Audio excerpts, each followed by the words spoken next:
coming in from the left.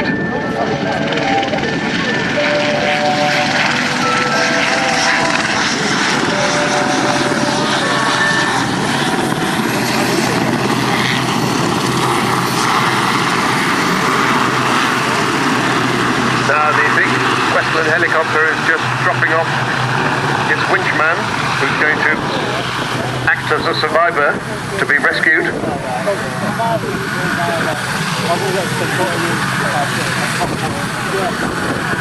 You escort all demonstrators, rescuing a downed airman over the sea. Okay, that's Flight Lieutenant Martin Hooker talking to us from the aircraft. He's the co-pilot sitting in the left-hand seat. Captain is Flight Lieutenant Rob Paul. Winchman just been dropped, who's also a paramedic, is Sergeant Ed Griffith. And the radar and winch operator, Sergeant Martin Seward, all from Sea Flight of 22 Squadron at Royal Air Force Valley. Hi there, Jen. Have the parachute attached. The main danger here would be that our downwash could inflate the parachute, dragging it through the water.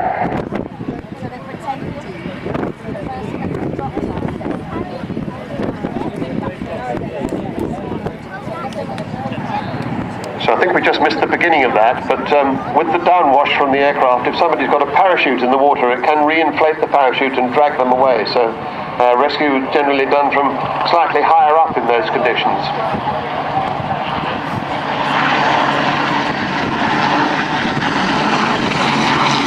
The helicopter dates back 55 years. Overall position of the aircraft, downwind overhead recliner, locally 5% the wind. Headwind which is 50 feet to the aircraft, climb to 100 feet to keep the downwash clear of the survivor. Well, will not be visual with the survivor in the last stages, so aircraft direction is given by the winch operator and leeway.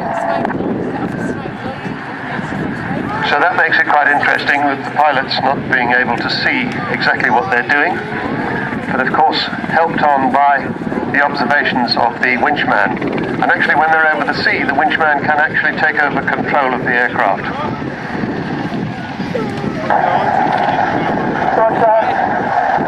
Roger, house control the winch.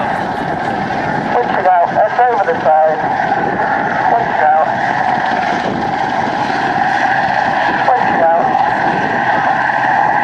Over, stand cloud.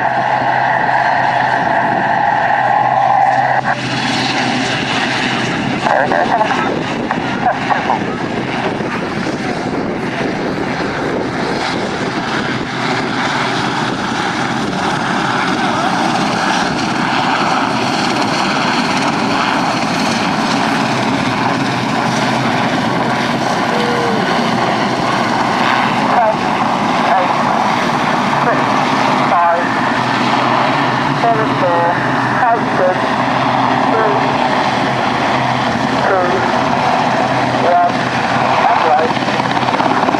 And that's the voice of Sergeant Martin Seward guiding the pilots.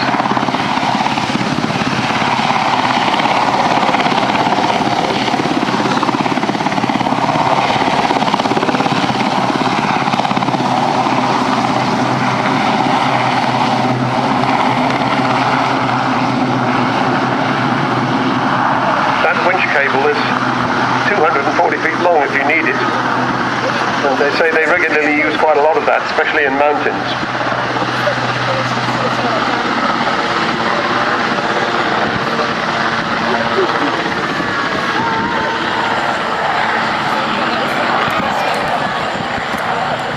So it's a pretty ancient bit of kit. This dates back to 1959. Ed would now be working around the survivor, setting away any parachute lines, placing stops around the survivor. Rob will position the aircraft to run in and pick up both the winchman and the survivor.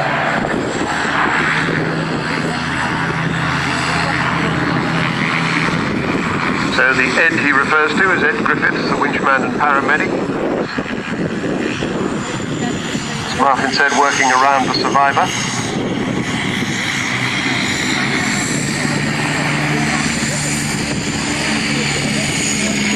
Despite its age, this aircraft has a pretty advanced navigation and radar system. It works day and night in all weathers, and it has this automatic flight control system that allows the crew to hover the aircraft accurately, low level, hands off.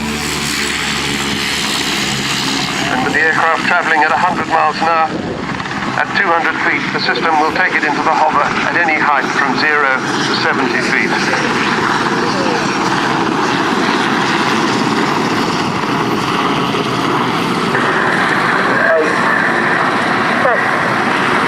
5, 4,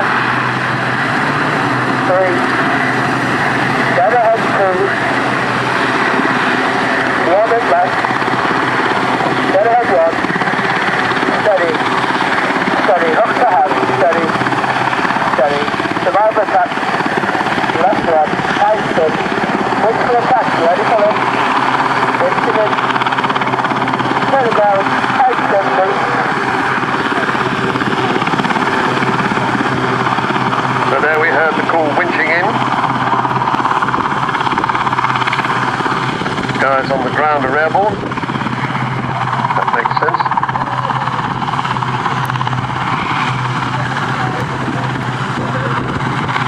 Just coming up to the sill of the door. And hoisted safely inside. Winch out. Continue. Continue. Stop, survivor, and winch on board. Close to crew.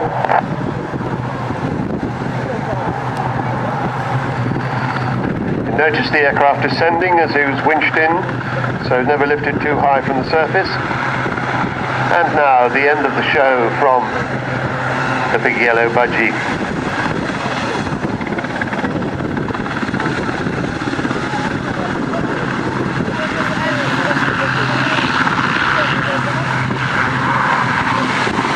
Little pirouette to show her homely lines.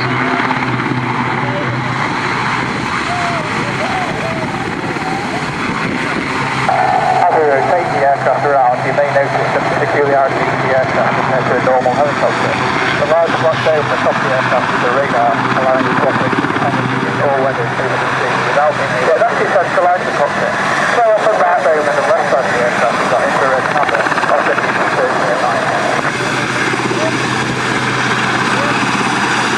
In case that wasn't quite clear, he was talking about the radar bumps on the aircraft, whereas mentioned the advanced navigation and radar system.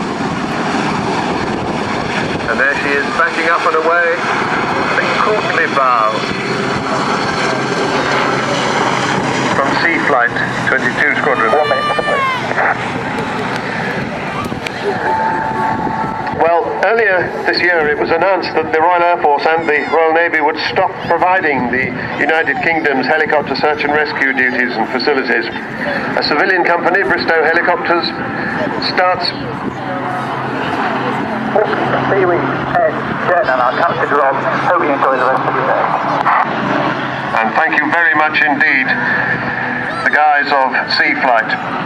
And this may be the last time that we see a big yellow helicopter like that at Cosford, because, as I say, Bristow are taking over on behalf of the Maritime and Coast Guard Agency. Sea Flight will be replaced next summer by a unit of Bristow's SARH, as it's called, at Carnarvon, about 20 miles away from Bali, on the other side of the Menai Straits. Bristow's will be fully operational with SARH from 10 bases around the United Kingdom coast by summer 2017. And in fact, on Thursday this week, Bristow's held a groundbreaking ceremony at Carnarvon at the start of the building of their new base for 2 helicopters there. This is